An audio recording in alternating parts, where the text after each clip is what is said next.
The Speaker said one of the first orders of business is going to be to swear in the Congresswoman-elect from Arizona. What also happens as soon as Grijalva gets sworn in is that she becomes the 218th signature on the discharge petition that would compel action on the Epstein files. Those pesky Epstein files are finally about to see a vote on the House floor coming very soon. This, of course, following the promised swearing in of Arizona Rep. Adelita Grijalva, which is set to happen tomorrow on Wednesday. We're going to administer the oath to her as soon as we get back to our regular legislative session. As I've said 1,000 times, that is the issue. It's shameful that she has not been sworn in because Speaker Johnson and House Republicans apparently want to continue to hide the Jeffrey Epstein files from the American people. Speaker of the House Mike Johnson has finally stated that as soon as the House comes back into session, the first order of business will be to swear in Adelita Grijalva. Now, obviously, the Epstein files are nothing but a Democrat hoax that we made up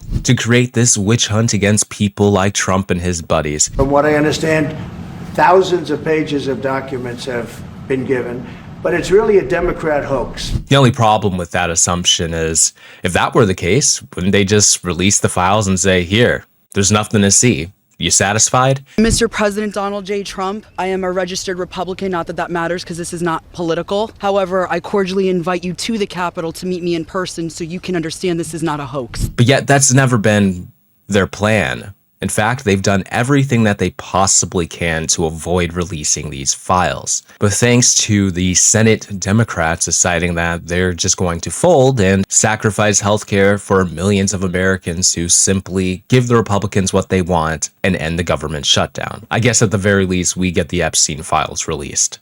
Our job is to create universal healthcare.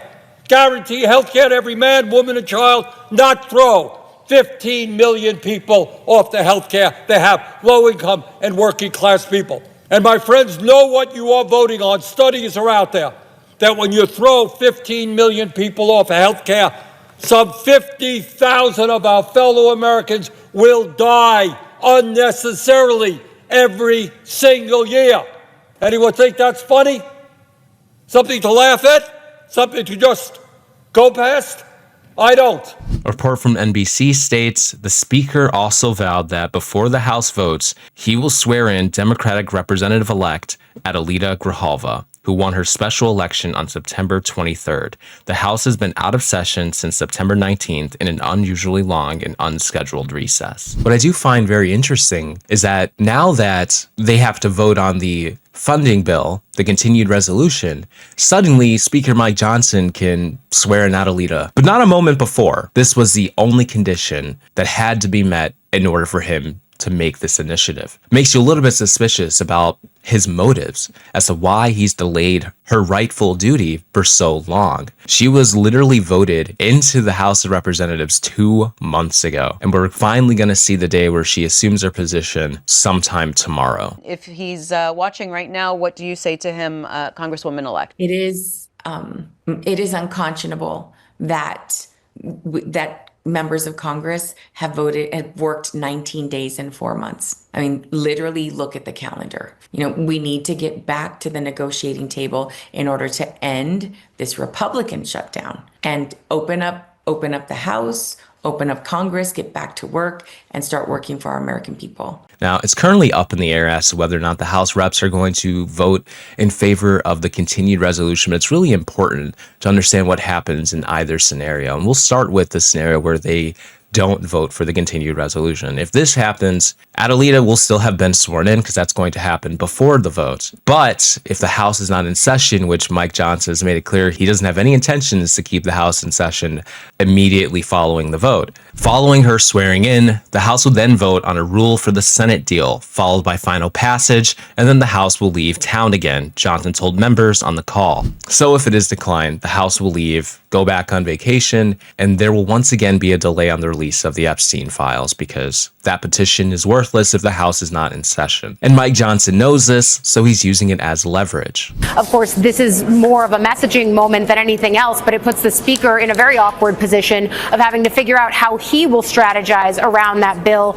if it is compelled to get to the floor. Because remember what discharge petitions are. They are a way of forcing the hand of Republican leadership, in this instance, on something that they very much don't want to have to deal with a vote on, in large part because that vote would pass the House. And so we're watching the Grijalva swear-in, not just for the small d democracy of it all, Chris, but also for what it impacts in terms of legislative moves in the House of Representatives. Now, if the House does vote in favor of the continued resolution, then the House will shortly resume their normal sessions once that bill is put across the orange man's desk and he signs off on it. Under that circumstance, the Democrats can sign the petition and force the Epstein vote on the House floor. And once that happens, all hell will break loose. And when Mike Johnson does that, the Epstein files come back to life in the House of Representatives. Because when Mike Johnson convenes the House of Representatives, he will have to swear in the newest elected member of the House of Representatives, Adelita Grijalva of Arizona. She will then immediately become the 218th signature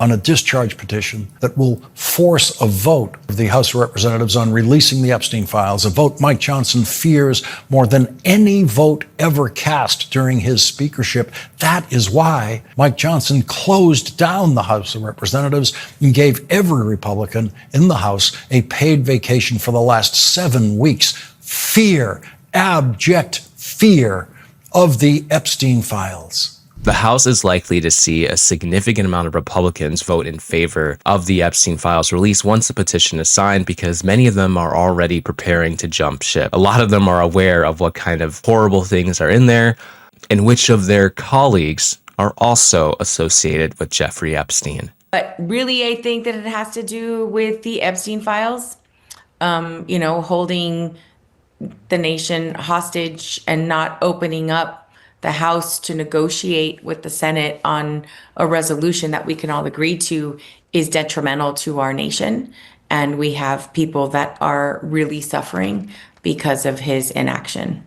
And many of them are not going to want to be associated with those individuals. And if they vote no, well, they look just as guilty. They look like they're trying to protect people who had no problem diddling children on Epstein's island. That's almost as bad as the look as voting against allowing tens of millions of Americans to have health care as well as SNAP benefits. Look, Jackie, it's an absurd ruling because you have a federal judge effectively telling us what we have to do in the midst of a Democrat government shutdown, which what we'd like to do is for the Democrats to open up the government. Of course, then we can fund SNAP and we can also do a lot of other good things for the American people. But honestly, the sky is the limit with Trump's band of Goonies. And let's be real, Mike Johnson is absolutely shaking in his little suit and tie, terrified of what's going to happen to him. Now, I'm not convinced that Mike Johnson is directly involved with the Epstein files. I think he's just there to protect people in power that he knows is involved. And of course, looking at you, Orange Man.